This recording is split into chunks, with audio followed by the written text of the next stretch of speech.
में प्रश्न किस तरह से शिफ्ट होता है, तो क्वेश्चन की जो शिफ्टिंग है उसको समझना आप।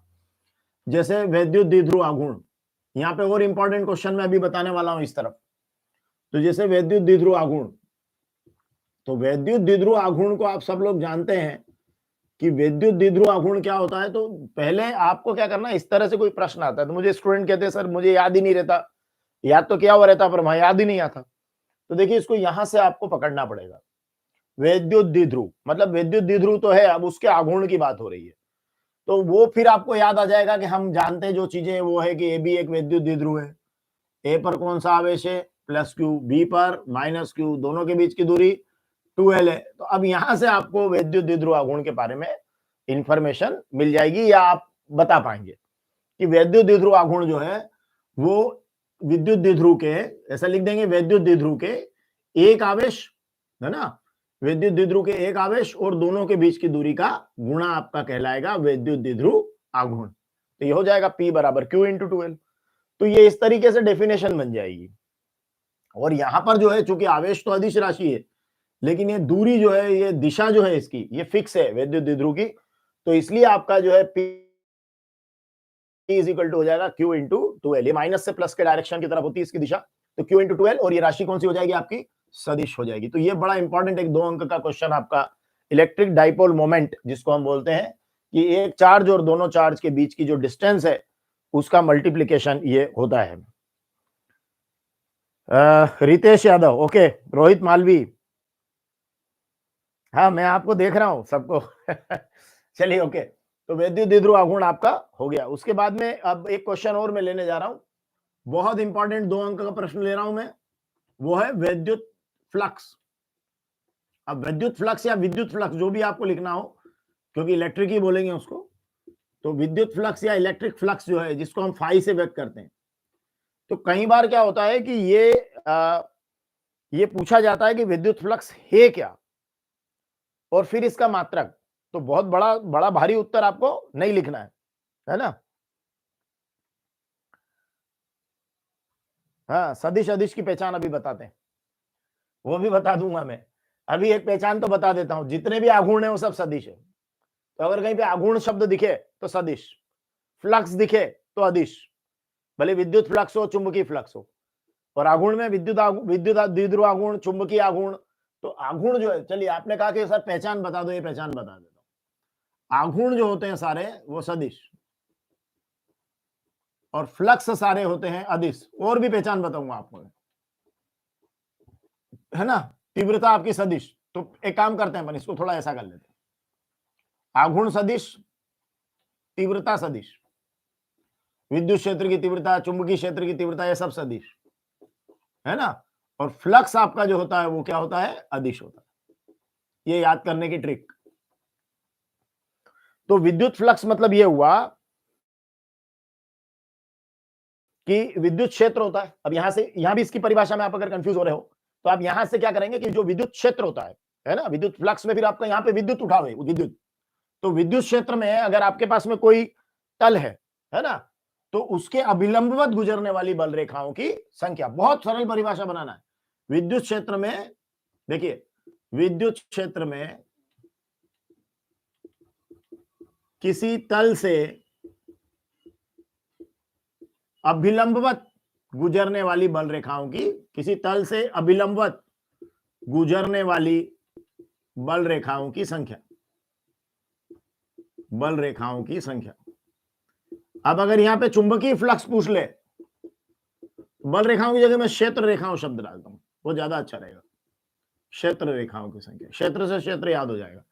तो विद्युत क्षेत्र में किसी तल के लंबवत गुजरने वाली क्षेत्र रेखाओं की संख्या। अगर यहाँ पे चुंबकीय फ्लक्स पूछ ले, अगर यहाँ पर वो कह दे चुंबकीय फ्लक्स, तो आप यहाँ पे चुंबकीय लिख देना, बस इतना अंतर रखना है। तो ये 2 डेफिनेशन आपकी तैयार हो जाएगी। अब एक बार अभी आप, अच्छा हाँ, इसका मात्रक, तो ये आपका फाई इज इक्वल टू होता है ई डॉट ए। क्या होता है, ई डॉट ए। एक मजेदार बात आपको यहां बताने वाला हूं मैं अब।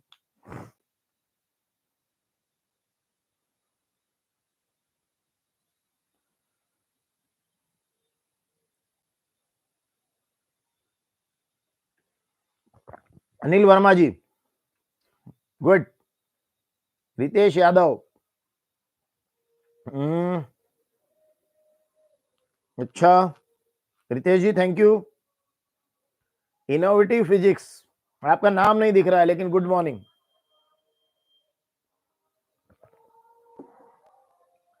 आगे बढ़ेंगे तो फाई बराबर ई डॉट ए। अब ई में क्या देखो, ई का जो मात्रक है वो आपका कैसे निकलता है, विद्युत क्षेत्र की तीव्रता जिसको हम सदिश राशि कह रहे हैं, उसका मात्रक कैसे निकलता है, देखिए आप कि E इज इक्वल टू, यही लिख देता हूं यार, E बराबर होता है F अपान क्यू, है ना, F अपान क्यू। तो ये हो जाता है न्यूटन प्रति कूलाम, न्यूटन प्रति कूलाम। तो E का हो गया न्यूटन प्रति कूलाम, है ना, मतलब न्यूटन बटे कूलाम, ये देखिए न्यूटन प्रति कूलाम। और ए क्षेत्रफल होता है तो हो गया मीटर स्क्वायर, तो न्यूटन मीटर स्क्वायर प्रति कूलाम इसका मात्रक हो जाएगा। न्यूटन मीटर स्क्वायर, देखो ऐसे लिख देना इसको, न्यूटन मीटर स्क्वायर प्रति कूलाम। अब फ्लक्स है तो अदिश होगा। अब इसका एक बहुत मजेदार पहलू मैं आपको बताता हूं। अभी क्या हुआ कि एक एग्जाम के अंदर ये पूछा, देखिए आप, पूछा क्या था कि विद्युत क्षेत्र का मात्रक है। अब ये पूछा विद्युत क्षेत्र की तीव्रता या विद्युत क्षेत्र एक ही शब्द है, तो विद्युत क्षेत्र का मात्रक है, ये पूछा था एग्जाम में, विद्युत क्षेत्र का मात्रक है। अब बच्चों को तो याद था विद्युत क्षेत्र का मात्रक क्या होता है, तो उसने कहा फटाक से, उसने कहा अरे ये तो मुझे याद है, E is equal to F upon Q होता है। तो ये आपका न्यूटन हो गया और ये प्रतिकूलम हो गया, न्यूटन प्रतिकूलम। अब वहां ऑप्शन में देखने जा रहा है तो वहां लिखा न्यूटन प्रतिकूलम square, newton coulomb, volt metre, volt प्रति मीटर। अब तो वो चक्कर में ही पड़ गया कि उसका न्यूटन प्रतिकूलम तो है ही नहीं, तो उसने कहा साहब चारों ही ऑप्शन गलत है, और ये तो पेपर ही, प्रश्न ही गलत आ गया एग्जाम में, है ना। तो देखिए ध्यान से देखना इस बात को कि जो विद्युत क्षेत्र की तीव्रता होती है उसका एक सूत्र विभव प्रवणता के पदों में भी होता है, माइनस डीवी बटे डीएक्स। तो इस हिसाब से इसका एक मात्रक होता है वोल्ट प्रति मीटर, विद्युत क्षेत्र की तीव्रता का। ये बहुत इंपॉर्टेंट है, याद रखना, विद्युत क्षेत्र की तीव्रता के जब भी आप मात्रक याद रखें तो न्यूटन प्रति कूलम के साथ साथ एक और मात्रक दे देता हूं मैं आपको, E बराबर होता है माइनस डीवी बटे डीएक्स, और इस सूत्र से ये हो जाता है वोल्ट प्रति मीटर, वोल्ट प्रति मीटर।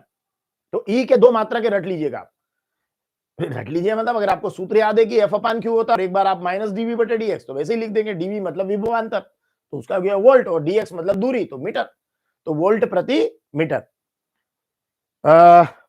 संयुक्त सूक्ष्मदर्शी समझना है सर, एक काम करता हूं मैं, अभी डिस्क्रिप्शन के अंदर लिंक डाल दूंगा संयुक्त सूक्ष्मदर्शी की, कमेंट बॉक्स में भी डाल दूंगा बाद में, लाइव में, उसके बाद आप देख लीजिएगा, अगर नहीं होगा तो मैं करा दूंगा, है ना।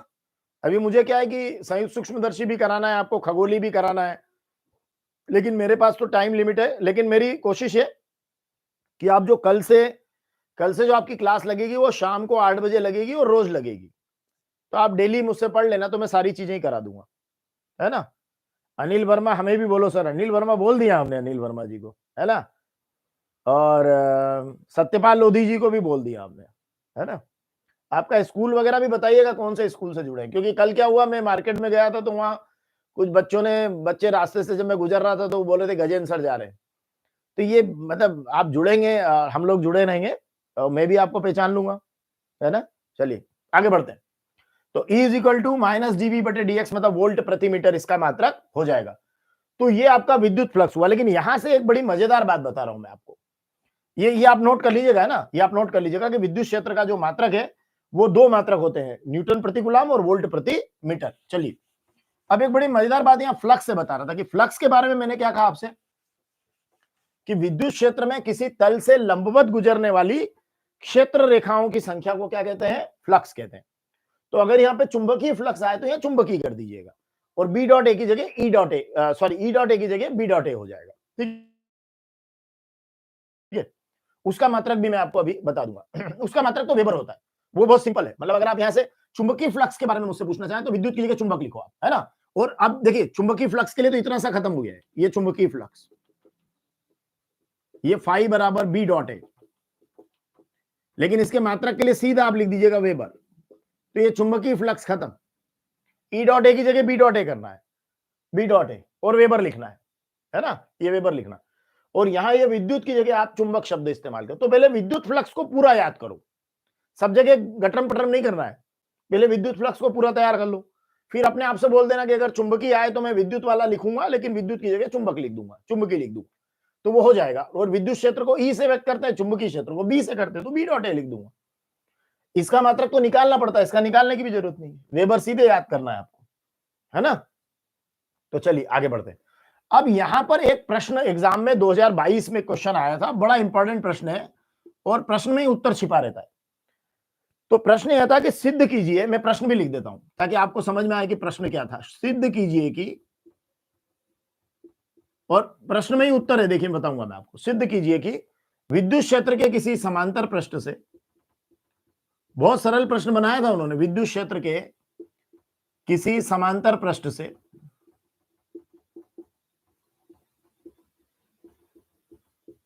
विद्युत क्षेत्र के किसी समांतर पृष्ठ से गुजरने वाला विद्युत फ्लक्स शून्य होता है। अब अगर वो चाहता है कि इस पे ऑब्जेक्टिव पूछ लेता तो आप हम लोग दिक्कत में आ जाते।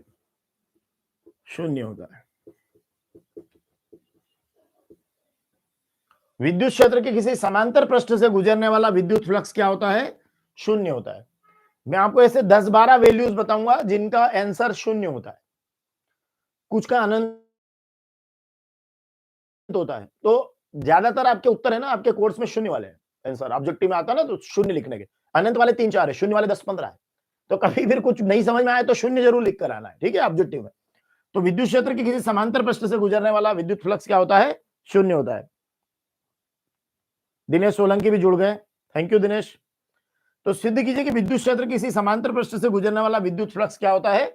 शून्य होता है। तो अब विद्युत क्षेत्र के समांतर पृष्ठ से गुजरने वाला विद्युत फ्लक्स, तो विद्युत फ्लक्स की जो आपकी फाई है उसको पहले तो आप लिखिए कि फाई होता क्या है। तो फाई होता है ई डॉट ए, और वेक्टर में लिखते हैं इसको ई डॉट ए। वहां मात्रक निकालना था, मैंने सिंपल ई डॉट ए लिख दिया। अब यहां देखिए ये वेक्टर हटाते तो ई ए कॉस थीटा, है ना, क्योंकि वेक्टर ए डॉट बी होता है ए बी कॉस थीटा, तो ई डॉट ए तो ई ए कॉस थीटा। अब ध्यान से देखना, 2 लाइन में उत्तर खत्म है। ये ऐसा कैसा लिखना है कि विद्युत क्षेत्र के समांतर पृष्ठ से गुजरने पर, ऐसा लिखना है ना। तो विद्युत क्षेत्र के समांतर पृष्ठ से गुजरने पर, है ना, और उसके बाद ये वाली लाइन यहां से आप नकल करना, यहां से ये पूरी लाइन नकल करना, और यहां लिख देना theta is equal to 90 degree. मतलब फ्लक्स अगर विद्युत क्षेत्र के समांतर है तो थीटा क्या होगा? 90। लेकिन ये लाइन यहां से टिपना है आपको, ऐसी कैसी उतार लेना है, नकल मार देना, और थीटा की जगह 90 लिखना। तो ये हो जाएगा ई ए कॉस 90, और ई ए कॉस 90 तो कॉस 90 जीरो हो गया, तो ये हो जाएगा आपका E A into zero is equal to zero answer. और ये एक इंपॉर्टेंट ऑब्जेक्टिव भी हो गया कि विद्युत क्षेत्र के किसी समांतर पृष्ठ से गुजरने वाला विद्युत फ्लक्स क्या होता है? शून्य होता है। जैसे पृथ्वी का विभव शून्य होता है, जैसे अमीटर का प्रतिरोध शून्य होता है ना, जैसे फोटॉन का विराम द्रव्यमान शून्य होता है, ठीक है। जैसे मतलब शून्य के जो आंसर हैं वो भी आपको प्रिपेयर होना चाहिए कि हाँ ये आंसर शून्य का होगा। चलिए ओके, तो अब ये यहाँ पे ई डॉट ए है विद्युत फ्लक्स और शून्य होता लिखा है, तो मतलब उत्तर तो शून्य लाना है ना। अब ई ए कॉस थीटा, अब आपको पता है कॉस में 90 का मान ही जीरो होता है, तो 90 लिख दो और ये लाइन यहां से उतार लेना, क्योंकि जब यहाँ समांतर लिखा होता है ना तो यहाँ 90 डालना पड़ता है, जहां लंबवत लिखा होता है तो यहाँ 0 डिग्री लिखना पड़ता है, क्योंकि जो क्षेत्रफल सदिश है वो क्षेत्रफल के लंबवत होता है। तो जब आप लंबवत बोल रहे होते हैं तो वो समांतर हो जाता है, जब आप समांतर बोल रहे होते हैं तो वो लंबवत हो जाता है, तो 90 डिग्री लिखना आप, ठीक है।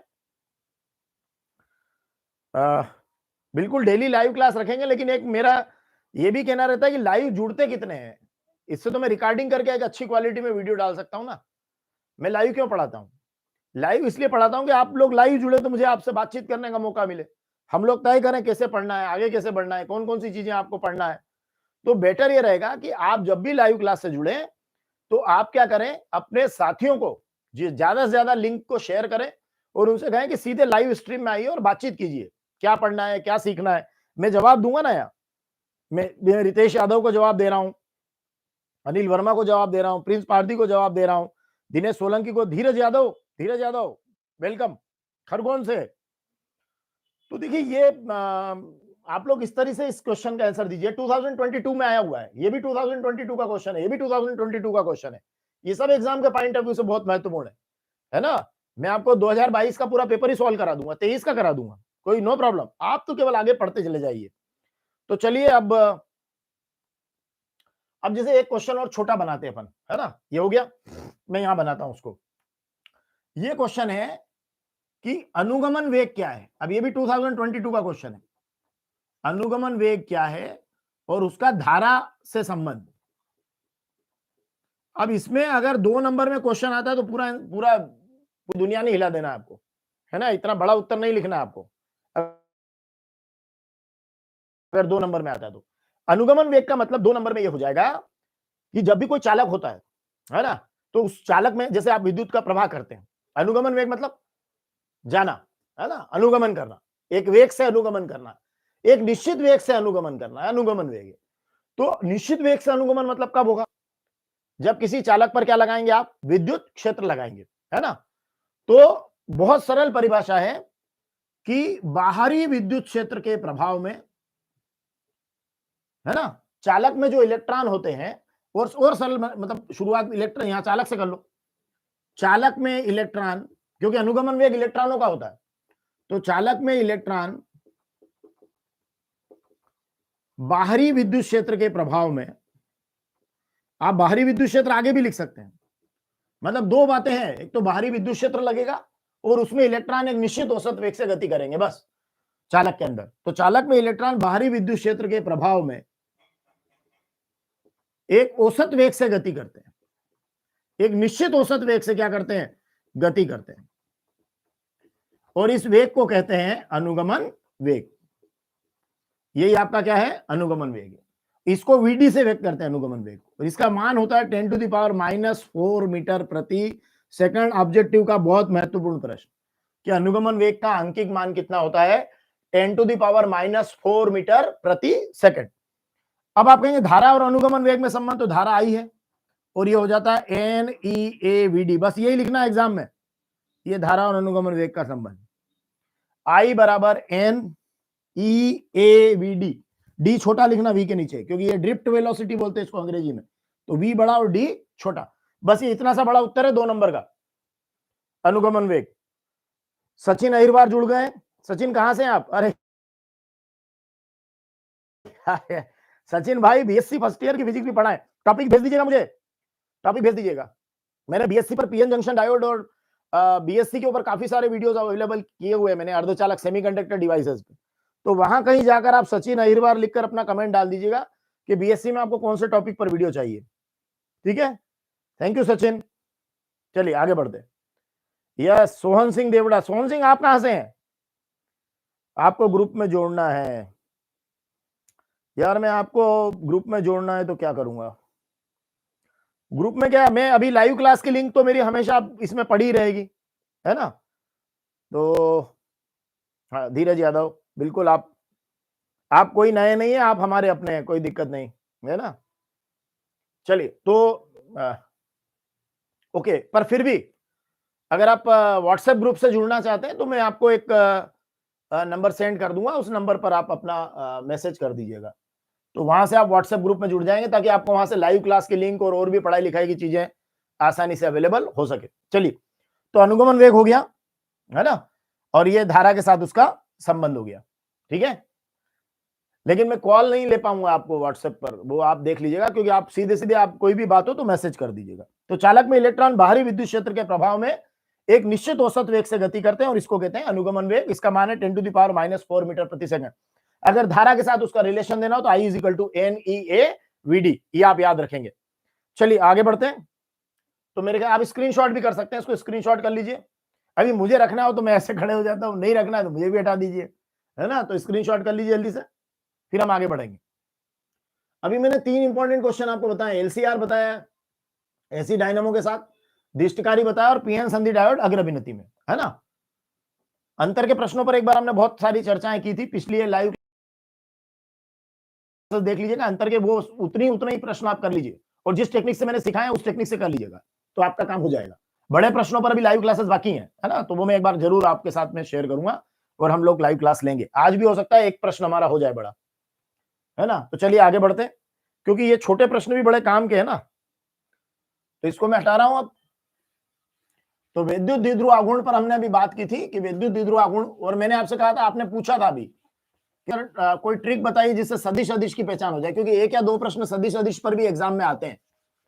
तो ये ध्यान रखना कि सारे जो आघूर्ण है, अगर आघूर्ण शब्द आता है तो आघूर्ण शब्द ही सदिश है, ये याद रखना आपको। तीव्रता शब्द सदिश है, आघूर्ण सदिश, तीव्रता सदिश। लेकिन अगर फ्लक्स आता है तो आप कहेंगे अदिश है ना। तो सदिश अदिश का तो चाहे तो मैं अभी खेल खत्म कर देता हूं यही 2 मिनट में, झंझट ही खत्म है ना। अभी सदिश अदिश का खेल खत्म करते, देखिए आप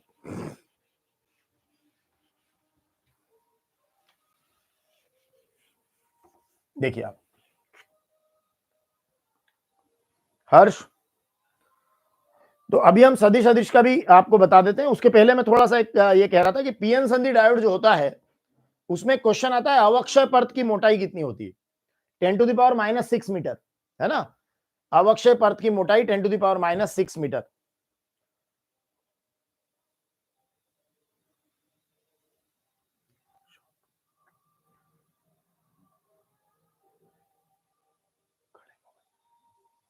(10⁻6 मीटर। चलिए देखिए आप जो आप कह रहे थे कि सदिश और अदिश का क्या करें, तो सदिश और अदिश है ना, ये 12th के कोर्स में जितना भी है उसके बारे में बात कर रहे थे अपन।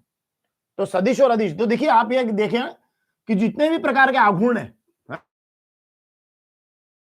ना। अब आघूर्ण में क्या हो गया, एक तो विद्युत द्विध्रुव आघूर्ण, विद्युत द्विध्रुव आघूर्ण, एक हो गया आपका चुंबकीय आघूर्ण। तो आघूर्ण आपके सारे हो गए है ना। फिर आघूर्ण के साथ तीव्रता, तो तीव्रता किसकी, विद्युत क्षेत्र और चुंबकीय क्षेत्र है ना। विद्युत क्षेत्र भी ले लो और चुंबकीय क्षेत्र भी ले लो, ये आपके सदिश हो गए,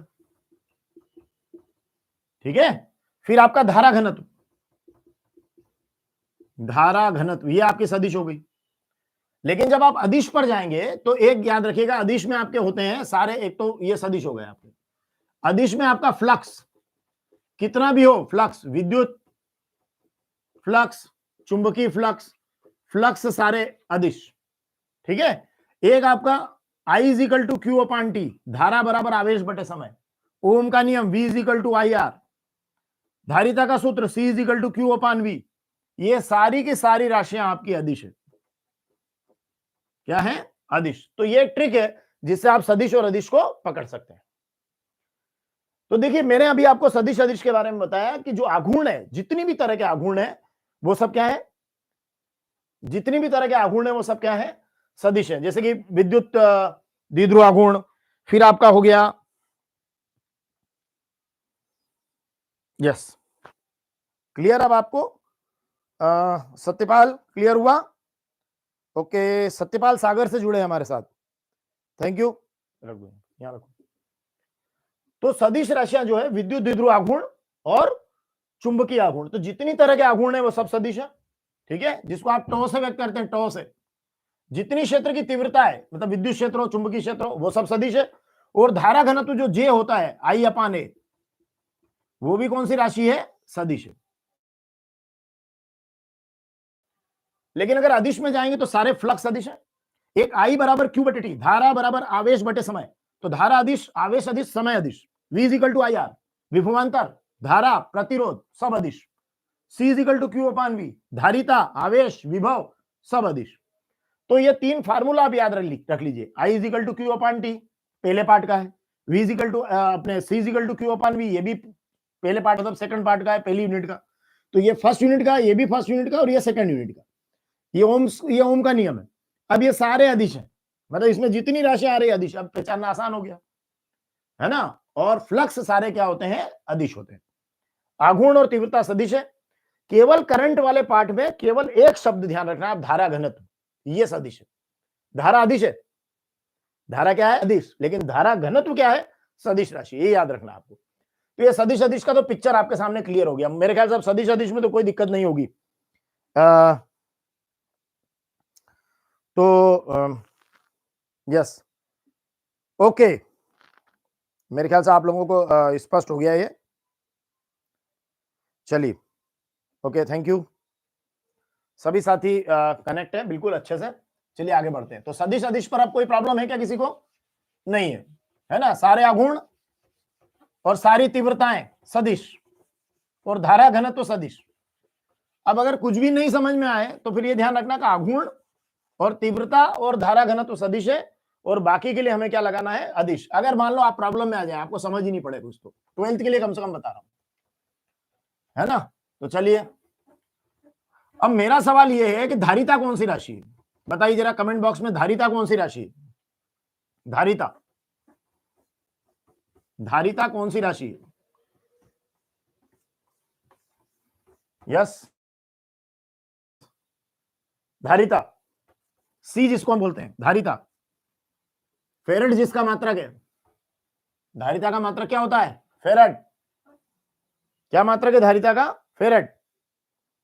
यस, लक्ष्मण, लक्ष्मण कह रहे हैं जय श्री राम। तो लक्ष्मण जय श्री राम, आपको भी, आप धारिता का मात्रक बताइए मुझे।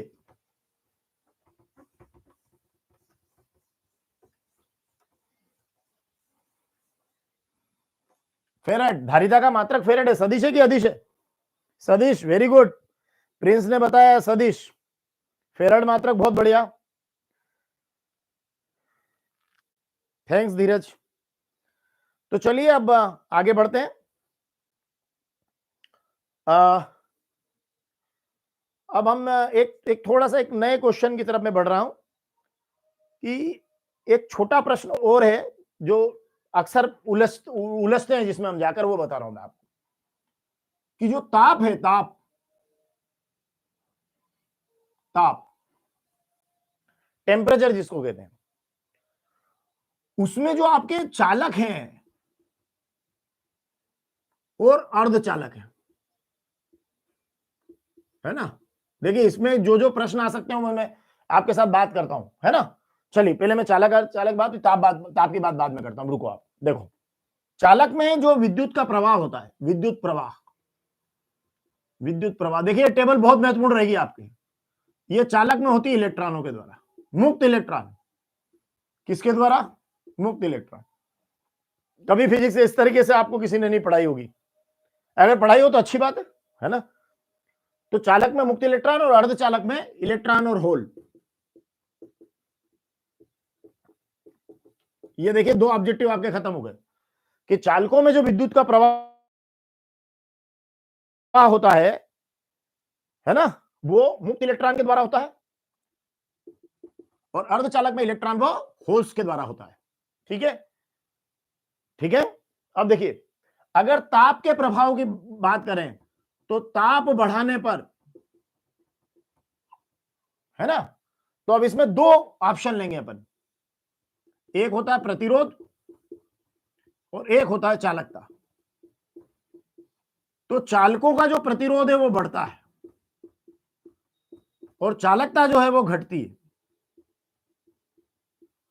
चालकों का प्रतिरोध बढ़ता है, चालकता घटती है। लेकिन अगर यही बात यहां करें अपन अर्धचालकों में, है ना, ऐसे ले रहे हैं अपन, तो अर्धचालकों में प्रतिरोध घटेगा और चालकता बढ़ेगी। कारण क्या है, क्योंकि इसमें इलेक्ट्रॉन्स और होल्स के द्वारा प्रवाह होता है। तो फिर ऐसे में क्या होता है, जैसे आप टेम्परेचर बढ़ाएंगे तो नंबर ऑफ जो सहसंयोजक बंध टूटेंगे, उससे इलेक्ट्रॉन और होल्स बढ़ जाएंगे, तो चालकता क्या होगी, बढ़ेगी। तो देखिए जब भी आप ध्यान रखें तो एक तो वैसे याद हो जाएगा आपको, देखो कैसे याद आएगा, मैं बताता हूं आपको। जो चालक में होगा वो अर्धचालक में उसका उल्टा होगा। क्लियर। तो अब आपको एक ही साइड याद करना है, कौन सी वाली, चालक वाली, कि चालक का प्रतिरोध, ताप बढ़ाने पर प्रतिरोध बढ़ता है, ये आप जानते हो, अच्छे से जानते हो, क्योंकि प्रतिरोध चार बातों पर निर्भर करता है। किन किन चार बातों पर निर्भर करता है प्रतिरोध? Biology tips, biology tips, good morning, good morning. तो आपका नाम लिखिए और आपका स्कूल या आपके जिले का नाम। तो प्रतिरोध बढ़ता है ताप बढ़ाने पर। तो देखिए प्रतिरोध किन किन बातों पर निर्भर करता है? प्रतिरोध निर्भर करता है लंबाई पर, लंबाई बढ़ी प्रतिरोध बढ़ेगा। प्रतिरोध निर्भर करता है मोटाई पर, मतलब अनुप्रस्थ काट के क्षेत्रफल पर। तो अनुप्रस्थ काट का क्षेत्रफल बढ़ता है तो प्रतिरोध घट जाता है। फिर प्रतिरोध निर्भर करता है ताप पर, ताप बढ़ाने पर प्रतिरोध बढ़ता है। और चौथा प्रतिरोध निर्भर करता है पदार्थ की प्रकृति पर। अलग अलग पदार्थों के जो तार बने होते हैं उनके प्रतिरोध अलग अलग होता है। तो ताप बढ़ाने पर प्रतिरोध बढ़ता है, ये हम जानते हैं। तो चालकता क्या होगी, घटेगी। क्यों? क्योंकि चालकता होती है 1 बटे प्रतिरोध। याद रखिए ये बढ़ना घटना क्यों हो रहा है, क्योंकि चालकता होती है 1 बटे प्रतिरोध। इसीलिए तो आप कहते हैं, देखो सुनो, कि प्रतिरोध का मात्रक क्या बोलते हैं आप, ओम। और चालकता क्या होती है, प्रतिरोध का उल्टा है, चालकता बराबर 1 बटे प्रतिरोध। तो ये होता है 1/ओम, तो इसका हो जाता है ओम इनवर्स मात्रक। तो प्रतिरोध का मात्रक ओम है, लेकिन चालकता का मात्रक कौन है, ओम इनवर्स है। तो प्रतिरोध बढ़ेगा तो चालकता घटेगी। तो अगर आप चालकों का याद कर लेते हैं तो अर्धचालकों का उनका बिल्कुल उल्टा होगा। अर्धचालकों में ताप बढ़ाएंगे, प्रतिरोध घटेगा और चालकता क्या होगी, बढ़ेगी, क्योंकि टेम्परेचर बढ़ेगा तो सहसंयोजक बंध टूटेंगे, इलेक्ट्रॉन और होल ज्यादा मिलेंगे। और यह प्रश्न कितनी कितनी बार परीक्षा में आ चुका है कि चालकों में विद्युत का प्रवाह किसके द्वारा होता है, तो मुक्त इलेक्ट्रॉन के द्वारा होता है। ये मेरे दिमाग में था। और एक और खास बात और बता देता, अब जुड़ा बच्चों की बात आई गई है तो, कि अर्धचालकों में अगर आपने अशुद्धि मिलाई, क्या मिलाई, अशुद्धि प्लस अशुद्धि, तो भी उनकी चालकता क्या होगी, बढ़ेगी। अशुद्धि मिलाने पर भी चालकता बढ़ेगी। अब आप कहेंगे इसे याद कैसे रखेंगे, याद ऐसे रखना कि जो शुद्ध अर्धचालक होता है, जो जर्मेनियम का बना होता है, जिसको आप निज अर्धचालक कहते हैं, उससे जब आप बाह्य अर्धचालक बनाते हैं, मतलब एन और पी प्रकार के अर्धचालक बनाते हैं, तो 5 संयोजकता की अशुद्धि मिलाते तो एन प्रकार का अर्धचालक बनता है, 3 संयोजकता की अशुद्धि मिलाते तो पी प्रकार का अर्धचालक बनता है। तो क्यों करते हैं ऐसा, भाई आपका जो शुद्ध अर्धचालक होता है, ये आपका शुद्ध अर्धचालक है। थोड़ी देर के लिए अब अपन बैठ रहे, देखिए अब इसमें अगर आपने 5 संयोजकता की अशुद्धि मिली, 5 संयोजकता की अशुद्धि है ना, ये ऑब्जेक्टिव में आता है, तो कौन सा अर्धचालक बनेगा, एन। और अगर 3 संयोजकता वाली मिली तो कौन सा बनेगा, पी। तो 5 संयुक्ता की अशुद्धि मिली तो एन, और 3 तो क्यों मिलेगी साहब, अरे इसलिए मिलाई ताकि क्या बढ़ जाए, चालकता बढ़ जाए, क्योंकि हमें तो चालकता से काम है ना अर्धचालकों की। तो अशुद्धि काहे के लिए मिला रहे हैं, चालकता बढ़ाने के लिए। तो अर्धचालकों की चालकता बढ़ती है अशुद्धि मिलाने पर, ताप बढ़ाने पर। ताप बढ़ा दो चालकता बढ़ेगी, अशुद्धि मिला दो चालकता बढ़ेगी। तो ये आपके जो आपकी लास्ट यूनिट है, लास्ट यूनिट 9th आखिरी यूनिट, उसके इंपॉर्टेंट ऑब्जेक्टिव ये है। और टेम्परेचर पर ये ऑब्जेक्टिव आते हैं, ये 2022 में पूछे गए ऑब्जेक्टिव इस तरह से, तो इसलिए मैंने आपको इसके साथ में इसको भी बता दिया है। अभी एक स्टूडेंट ने पूछा कि इलेक्ट्रॉन अगर अपनी कक्षा में स्थिर है तो क्या होगा। तो इलेक्ट्रॉन अगर अपनी कक्षा में स्थिर रह ही नहीं सकता, क्योंकि उसको क्या चाहिए, घूमने के लिए आवश्यक अभिकेंद्र बल चाहिए। घूमते रहने से क्या, घूमते रहने के लिए क्या चाहिए, अभिकेंद्र बल। अब अगर वो अपनी कक्षा में स्थिर हो गया तो उसको वो अभिकेंद्र बल क्या होगा, नहीं मिलेगा। और जो नाभिक की तरफ से जो स्थिर विद्युत आकर्षण बल लग रहा है उसके कारण वो कहां गिर जाएगा, नाभिक में गिर जाएगा। तो 2-3 लाइन का उत्तर डाल दीजिएगा आप कि वो स्थिर विद्युत आकर्षण के कारण नाभिक में गिर जाएगा, खत्म। स्थिर विद्युत आकर्षण के कारण कहां गिर जाएगा, नाभिक में गिर जाएगा, क्योंकि घूमते रहने के लिए उसको क्या नहीं मिलेगा, अभिकेंद्र बल नहीं मिलेगा। तो घूमने के लिए अभिकेंद्र बल नहीं मिलेगा तो नाभिक के आकर्षण के कारण, वो अपने स्थिर विद्युत आकर्षण के कारण कहां गिरेगा, वो नाभिक में आकर गिर जाएगा। तो ये आपका मैंने आपके साथ शेयर किया टेम्परेचर के ऊपर, कि टेम्परेचर में मतलब ताप बढ़ाने पर, तो चालकों पर आप याद कर लीजिए, अर्धचालकों में उसका उल्टा हो जाएगा। तो ये भी आपका एक काम बन जाएगा।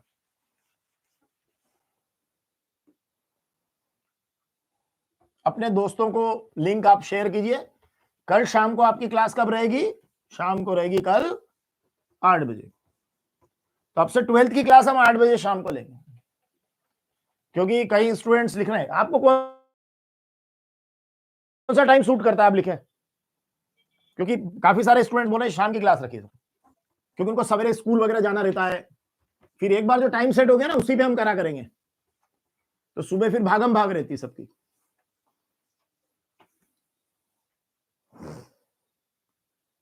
तो चलिए, चालकों में विद्युत का प्रवाह मुक्त इलेक्ट्रॉन द्वारा, अनुगमन वेग का मान 10⁻⁻⁴ मीटर प्रति सेकंड।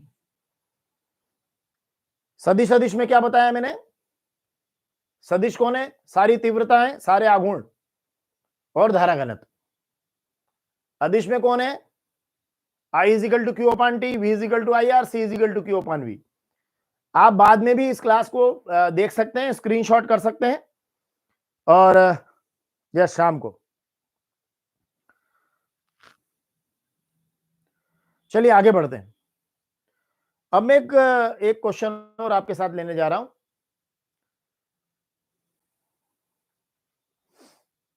ये आप मुझे बताएं कि खतरे का सिग्नल लाल क्यों होता है, खतरे का सिग्नल लाल क्यों होता है। ये बहुत इंपॉर्टेंट प्रश्न रहेगा, खतरे का सिग्नल लाल क्यों होता है? खतरे का सिग्नल लाल क्यों होता है? ये 2 नंबर में 2022 का क्वेश्चन है। खतरे का सिग्नल लाल क्यों होता है? अभी देखिए, लाल रंग के बारे में आपको पता हो जरूर देखना, और यहां से कुछ और ऑब्जेक्टिव के साथ मैं आपको लेके जाऊंगा। एक्चुअली क्या हमारी क्लास ऐसा नहीं कि एक प्रश्न तो प्रश्न पे सिमट कर रह जाएगी, है ना? तो क्योंकि लाल रंग का प्रकीर्णन नहीं होता। हिमेश तिवारी बोल रहे हैं, वेरी गुड हिमेश तिवारी, कुछ नजदीक है। ओके, तो खतरे का सिग्नल लाल क्यों होता है? तो एक दो बातें मैं इसके बारे में आपको थोड़ा सा बताऊंगा कि जो हमारा विद्युत चुंबकीय स्पेक्ट्रम होता है ना, मैं यहां लिख देता हूं, देखिए आप। तो विद्युत चुंबकीय जो स्पेक्ट्रम होता है, ये भी एक ऑब्जेक्टिव का क्वेश्चन बहुत महत्वपूर्ण है, तो इसलिए मैं आपको इसको लेके चल रहा हूं और 2 नंबर में भी आएगा है।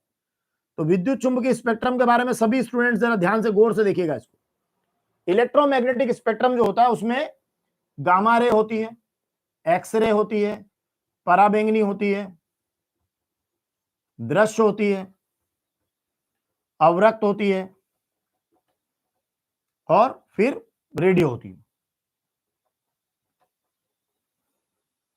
है ना। अब रेडियो भी 2 तरह की है, ठीक है। अब यहां पर जब एग्जाम में क्या क्या पूछा जाता है, तो ये विद्युत चुंबकीय स्पेक्ट्रम के भाग हो गए, तो ये नाम आपको रटना है। इनके खोजकर्ताओं के नाम आपको याद कर लेना चाहिए, है ना। गामा रेस के, है ना, गामा किरणों की खोज किसने की थी? बेकुरल ने, है ना। एक्सरे की रॉन्टजे ने, पराबैंगनी रिटर, इस तरह दृश्य की न्यूटन ने, है ना। तो विलियम हर्शेल ने की थी अवरक्त की, और रेडियो की मार्कोनी ने। तो ये आपको याद करना है, ये इसके जो खोजकर्ताओं के नाम, है ना। बेकुरल, हेनरी बेकुरल, ये एक्सरे का हो गया रॉन्टजन। अब यहां ढेर सारे ऑब्जेक्टिव हो गए, पराबैंगनी रिटर, है ना, दृश्य की न्यूटन, अवरक्त की हर्शेल और रेडियो की मार्कोनी। बहुत सारे प्रश्न हो गए। अब इसी में एक और चीज बता देता हूं, तो आपके ढेरों ऑब्जेक्टिव कंप्लीट। इसकी तरंग दैर्घ्य कम होती है और इसकी तरंग दैर्घ्य हाईएस्ट होती है। मतलब आपका ये अगर लैम्बडा या तरंग दैर्घ्य की बात करें, तरंग दैर्घ्य, तो इसकी सबसे कम है और इसकी सबसे अधिक है। लेकिन अगर आवृत्ति की बात करेंगे, क्योंकि आवृत्ति तरंग दैर्घ्य की उल्टी होती है, न्यू, क्योंकि वो होती सी अपान लैम्बडा, तो इसकी सबसे अधिक होगी और इसकी सबसे कम, ये कम, और बाकी सबके बीच में। तो ये आपको याद करके जाना है, आप चाहे स्क्रीनशॉट करें, आप चाहे जो करें, कि तरंग दैर्घ्य का अगर आप गामा से याद करते तो gamma rays, X rays, ultraviolet, visible, infrared, radio, ऐसे लिस्ट याद कर लिया आपने। तो आपको ये याद करना है कि कम से ज्यादा तरंग दैर्घ्य है, लेकिन अगर आवृत्ति तो उधर ज्यादा है इधर कम है। तो एग्जाम में पूछा जाता है कि वो 3-4 तरह की तरंगे दे देते हैं और पूछते हैं इनमें से किसकी, मतलब सर्वाधिक तरंग दैर्घ्य किसकी है, तो सर्वाधिक तरंग दैर्घ्य किसकी है? रेडियो की। सर्वाधिक आवृत्ति किसकी है? किसकी है? गामा की। तो ये आपको याद रखना चाहिए कि सर्वाधिक तरंग दैर्घ्य रेडियो की और सर्वाधिक आवृत्ति जो है वो गामा की। तो उल्टा हो जाएगा वो, क्योंकि तरंग दैर्घ्य जो है, देखिए आवृत्ति बराबर होती है सी अपान लैम्बडा, तो जिसकी तरंग दैर्घ्य ज्यादा उसकी आवृत्ति कम होगी। तो ये आप ऑब्जेक्टिव के अंदर ध्यान रखिए, ये इससे बहुत सारे ऑब्जेक्टिव बन गए आपके। फिर इनके अगर आप 2-2 उपयोग याद कर लेते हैं, जैसे गामा किरणों का क्या है? अवांछित कोशिकाओं को नष्ट करने में, कैंसर के उपचार में। एक्सरे का क्या है? क्रिस्टल संरचना का अध्ययन, हड्डियों की टूट फूट का पता लगाने में। पराबैंगनी किरणों का क्या है? ताजे अंडों की पहचान करने में, शुद्ध घी की पहचान करने में, करेंसी नोटों की पहचान करने में पराबैंगनी किरणों का उपयोग किया जाता है। दृश्य प्रकाश तो हम विजिबल, हम एक दूसरे को देख रहे हैं उसमें। अवरक्त प्रकाश में गर्म करने का गुण पाया जाता है, उष्मीय गुण पाया जाता है उसमें, अंधेरे में फोटोग्राफी करने के काम आता है। और रेडियो तरंगे तो आपको पता है कि ये दूर संचार में यूज होती है ना, लंबी दूरी के, छोटी दूरियों के, है ना, दूर संचार वगैरह में उपयोग में इनको। तो ये उपयोगों की सूची बना लेते हैं, तो यहां से आपके बहुत सारे ऑब्जेक्टिव भी तैयार होते हैं और 2 नंबर के प्रश्न भी रेडी हो जाते हैं। खैर, अब आप कहेंगे आपने प्रश्न ये लिखा, बाद में बता ये दिया। तो लाइव क्लासेस में तो सब यही होगा, है ना, मजा उसी में आता है। या सर मोस्ट 4 नंबर के क्वेश्चन सत्यपाल जी अभी बताएंगे। एलसीआर बताया आपको, एलसीआर के साथ क्या बताया? प्रत्यावर्ती धारा, डायनामो, फिर अर्ध तरंग दृष्टिकारी और पूर्ण तरंग दृष्टिकारी, और फिर बताया मैंने पीएन संधि डायोड अग्र अभिनति में। तो ये क्वेश्चन तो आप करिए, मैं डिस्क्रिप्शन में लिंक भी डाल दूंगा इनकी, पहले बहुत अच्छे से मैंने इनके वीडियो बना रखे हैं, लाइव क्लास भी ले रखी है, तो उसकी भी लिंक डाल दूंगा, आप देख लीजिएगा। कमेंट बॉक्स में लिख दूंगा स्पष्ट प्रश्न के साथ उत्तर की लिंक, है ना, एक बार आप देख लीजिएगा। और अगली लाइव क्लासेस में इनको करेंगे भी सही, अपन सॉल्व भी करेंगे, है ना। ऐसा नहीं कि पुरानी कर दी तो छोड़ देंगे, क्योंकि बातचीत करते रहना पड़ेगी बीच में, समझ में आ रहा है कि नहीं आ रहा है, सब बातें होगी आपके साथ। तो चलिए, अब खतरे का सिग्नल लाल क्यों होता है, तो देखिए लाल कहां आ रहा है इसमें, तो ये दृश्य प्रकाश में आता है, दृश्य में। तो दृश्य प्रकाश क्या होता है, बैंगनी से लाल तक के रंग होते हैं इसमें, ये बैंगनी से लेके लाल तक, ये 7 रंग होते हैं, बेजानिया पीनाला। तो जो दृश्य प्रकाश होता है, दृश्य प्रकाश में क्या होता है वो भी देख लीजिए, ऑब्जेक्टिव का प्रश्न है। तो इसकी जो तरंगधैर्घ्य शुरू होती है वो बैंगनी से लेकर कहां तक चलती है, लाल तक। तो ये 3900 एंगस्ट्रॉम से 7800 एंगस्ट्रॉम तक की रेंज होती है इसकी। ये ऑब्जेक्टिव में आया हुआ प्रश्न है कि दृश्य प्रकाश की रेंज क्या होती है। तो 4000 भी लिखते हैं कई लोग, 3900 भी लिखते हैं, तो एग्जैक्ट है 3900 भी लिख सकते हैं, कोई दिक्कत नहीं। तो 3900 से 7800 या 4000 से 7800, बैंगनी से लाल। कम किसकी होती है, बैंगनी की तरंगधैर्घ्य। ये लेमड़ा की वैल्यू है, तरंगधैर्घ्य आपकी, ये आपका लेमड़ा है, तरंगधैर्घ्य। तो अब लाल में ऐसा क्या खास हो गया, तो यहां देख रहे हो आपके लाल रंग की तरंगधैर्घ्य ज्यादा है। तो लाल रंग की आप कहना कि लाल रंग की जो लाल रंग है, लाल रंग की तरंगधैर्घ्य है ना, वो कितनी है, 7800 एंगस्ट्रॉम। मतलब क्या है, ज्यादा है, मतलब दृश्य प्रकाश में सबसे ज्यादा है। अब जो प्रकीर्णन की तीव्रता होती है, इसको ऐसे लिखना, प्रकीर्णन की तीव्रता, ये रेले ने बताया था। किसने बताया था, रेले ने, कि जो प्रकीर्णन की तीव्रता होती है वो तरंगधैर्घ्य की चतुर्थ घात के व्युत्क्रमानुपाती होती है।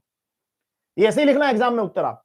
तो प्रकीर्णन की जो तीव्रता होती है, रेले ने दिया, सब ब्रैकेट लिख देना, प्रकीर्णन की तीव्रता तरंगधैर्घ्य की चतुर्थ घात के व्युत्क्रमानुपाती।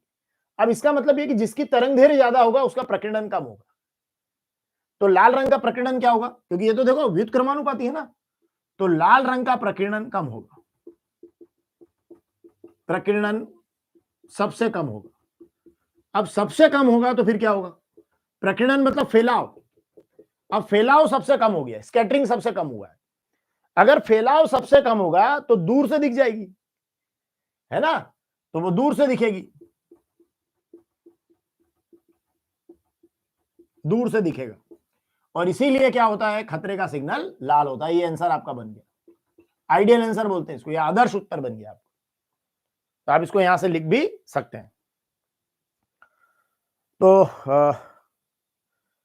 अच्छा, नहीं बच्चे बोल रहे थे सर को जो आईएमपी लगता है वही बताएं ना, मैं तो आईएमपी बता रहा हूं।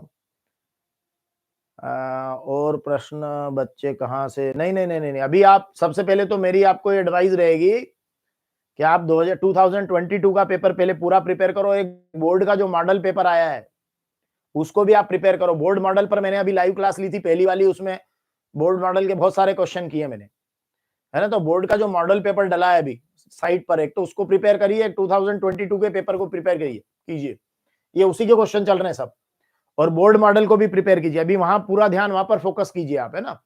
क्वेश्चन तो मैं बता दूंगा, अभी बहुत सारे क्वेश्चन मैं आपको बताऊंगा और इस पर हम चर्चा भी करेंगे। गॉस प्रमेय भी आपको पढ़ के जाना है, वो भी इंपॉर्टेंट क्वेश्चन रहेगा एग्जाम के लिए, है ना। जैसे सारे नियम आप याद करके जाना, गॉस प्रमेय याद करके जाओ, उसके बाद में ओम का नियम याद करके जाओ, किरचॉफ के नियम याद करके जाओ, बायो-सेवर्ट का नियम करना है, फेराडे के नियम करना है ना। तो नियम जो है आपका, ये एम्पियर का परिपथी नियम आपको याद करके जाना है। बस जरा सा आप चाहें तो एक काम करना, पूरे नहीं याद हो तो इनकी परिभाषाएं तो याद करके आपको जाना ही है। और परिभाषाओं वाले जितने क्वेश्चन है उनको आप प्रिपेयर करने जाना। अब बताइए, देखिए जैसे देखिए कि जो जैसे एक परिभाषा बता रहा हूं मैं आपको, फॉर एग्जाम्पल कि द्रव्य तरंगे किसे कहते हैं। अब क्या होता है, बातचीत जब निकलती है तो फिर मैं आगे बढ़ा देता हूं उसको। देखिए आप, ये 2022 में एक प्रश्न आया था कि द्रव्य तरंगों के 2 गुण लिखिए, द्रव्य तरंगों के 2 गुण। अब जैसे ये इस तरह के जो प्रश्न आते हैं ना गुण लिखने के, तो ये गुण लिखने के जो प्रश्न है किस किस के आ सकते हैं, देखिए बताता हूं आपको। द्रव्य तरंगों के गुण, द्रव्य तरंगों के गुण, विद्युत चुंबकीय तरंगों के गुण, तरंगों के गुण।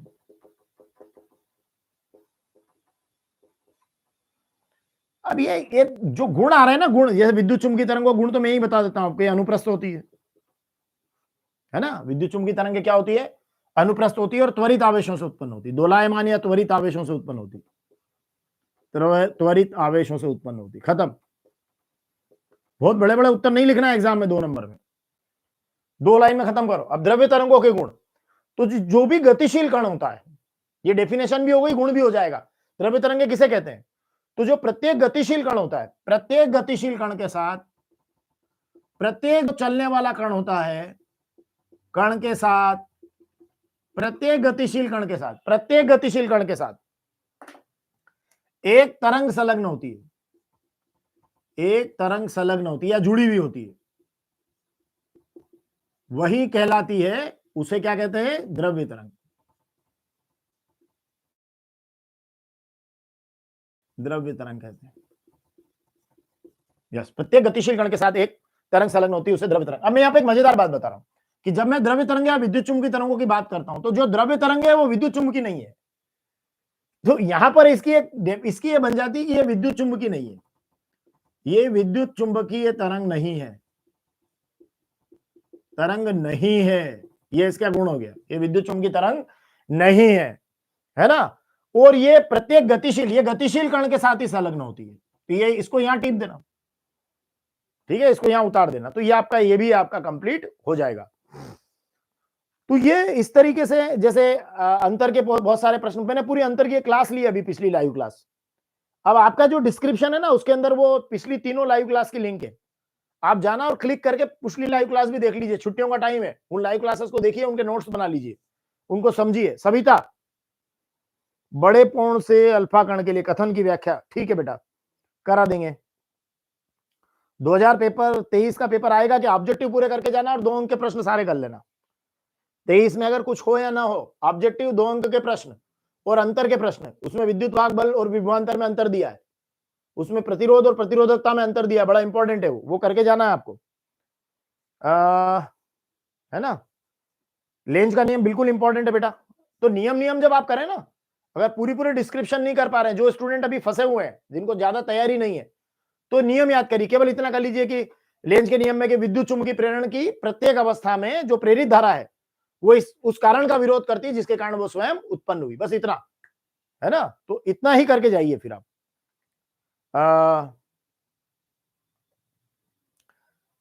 ठीक है, ये सब हो जाएगा बेटा, ये सब सारे मैं करा दूंगा, ये सब मुझे पता है, ये पता है।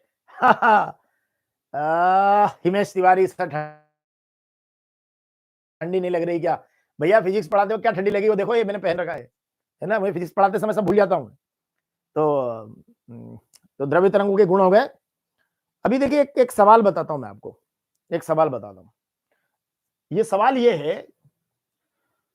कि किसी पारदर्शी माध्यम का ध्रुवण कोण 30 डिग्री है, तो अपवर्तन कोण कितना होगा? ये 2022 में आया, यहां करता हूं मैं, देखिए आप, 30 जगह में खत्म कर दूंगा इसको। वो पूछ रहे हैं ध्रुवण कोण 30 डिग्री है, कितना है? 30 डिग्री। और क्या पूछा है? अपवर्तन कोण कितना होगा? अपवर्तन कोण कितना होगा? ध्रुवण कोण 30 डिग्री और अपवर्तन कोण कितना? ध्रुवण कोण 30 डिग्री और अपवर्तन कोण कितना? अभी ध्यान रखना, ध्रुवण कोण और अपवर्तन कोण दोनों का जोड़ होता है 90 डिग्री। कितना होता है? ये 30, तो ये 60। अब लिखेंगे कैसे? देखिए आप, ये ध्रुवण कोण है ना, IP, polarisation, angle of polarisation, और ये अपवर्तन कोण आर, इन दोनों का जोड़ होता है 90 डिग्री। अब आईपी का मान दिया 30, तो 30 धन आर बराबर 90, तो आर आपका निकल जाएगा 90 ऋण 30, फिर आ जाएगा 60 डिग्री। आंसर खत्म, 2 number. IP plus R is equal to 90 degree. IP का मान 30 दिया है, 30 प्लस आर बराबर 90, आर बराबर 90 ऋण 30, 60 डिग्री। तो ये इस तरह के जो प्रश्न होते हैं, ये बहुत सरल और छोटे प्रश्न होते हैं, जिनको आपको प्रिपेयर करके जाना चाहिए। तो मैं आपको एक सलाह ये दूंगा, फिर से पढ़ने आया हूं सुनील कापड़िया। अरे भाई, अब चलिए ठीक है, थैंक यू। तो देखिए आप नहीं भी शामिल होंगे तो भी कोई बात नहीं है, ग्रुप में ऐसी कोई बहुत बड़ी भारी बात नहीं हो रही है ना। ऐसा कुछ बड़ा भारी नहीं होता ग्रुप के अंदर, क्योंकि ग्रुप के स्टूडेंट्स तो बहुत कम लाइव क्लास से जुड़ते हैं मेरे ख्याल से, क्योंकि वहां पर तो सब पता नहीं साल भर से पढ़ रहे हैं, तो उनको वो वो तो कुछ भी करते रहते हैं बाद में, और फिर पूछते रहते हैं ग्रुप के अंदर कि सर आप बताइए ये क्या होगा, वो क्या होगा, कैसे होगा। पर्सनल में क्वेश्चन डालते, ग्रुप में नहीं डालते, पर्सनल में पूछते हैं, सर इसका क्या करना है, उसका क्या करना है।